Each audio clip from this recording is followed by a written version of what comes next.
I bet we know what you're thinking right now. That in just a short while, it will all be up to you. You're in your house, all alone, and suddenly, there's a knock on your door. And you know who it is? It's them, your den of Cub Scouts. Be afraid. Be very afraid. They're waiting, and you're all alone. You wonder, what will your meeting be like? Will everything go smoothly? Muster your courage.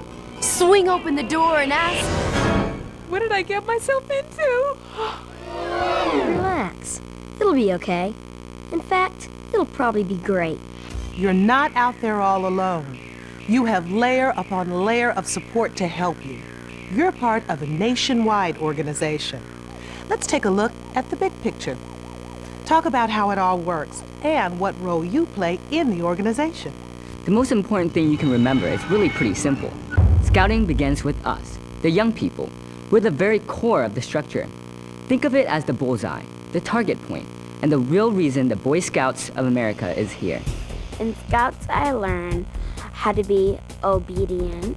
You get good activities, and you also meet other friends.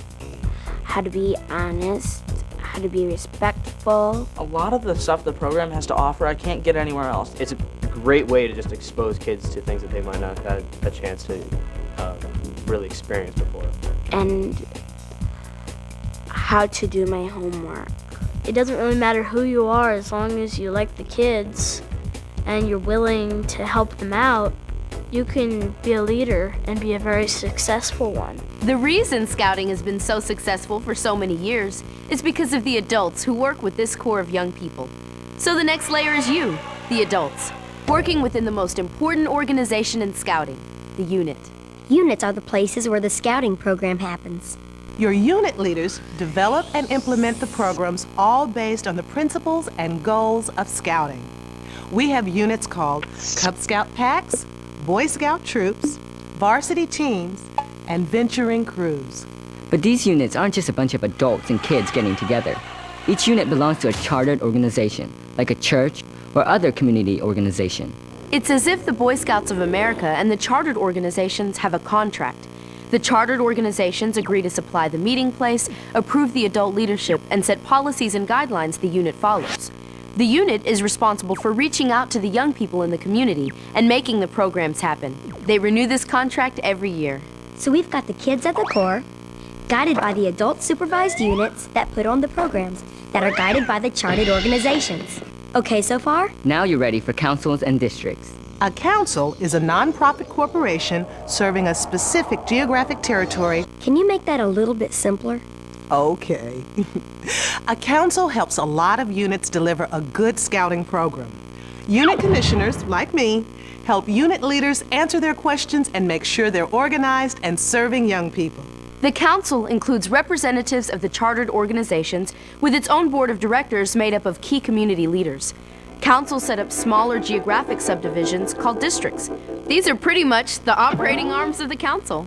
They're the ones who work through chartered organizations and community groups to organize successful units, provide training for adult leaders, and create district-wide activities for their units.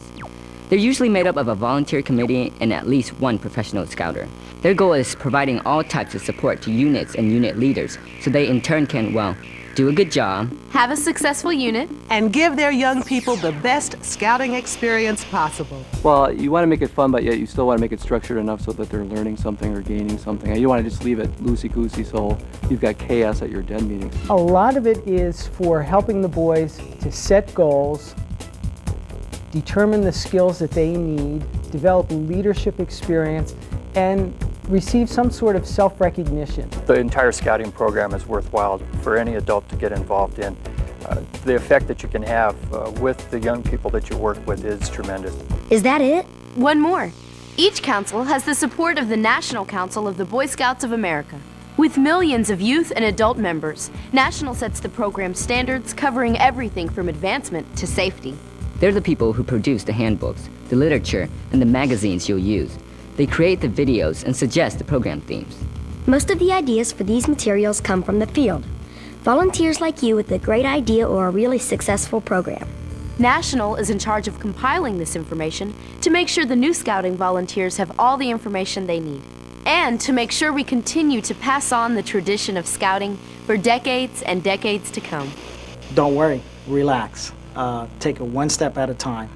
You're definitely going to have support by so many people. There are so many people that can help you and so many resources. There's great training, there's great documentation, there's great resources available to help you do Scouting. There are so many people out there just willing to share what they've learned with you that it just gets easier and easier as it goes along. I don't know what I'm doing. And you say, it's okay, we have so many things we can teach you. I have a bag full of information I can hand you. The good news is, no matter where you fit in the circle, you are not alone. You've got layers of support to ensure your success, and a proven formula that's designed to do one critical thing. Make sure that all kids involved in Scouting have an experience they'll always remember, and to make sure they grow from great Scouts into great adults. Like you.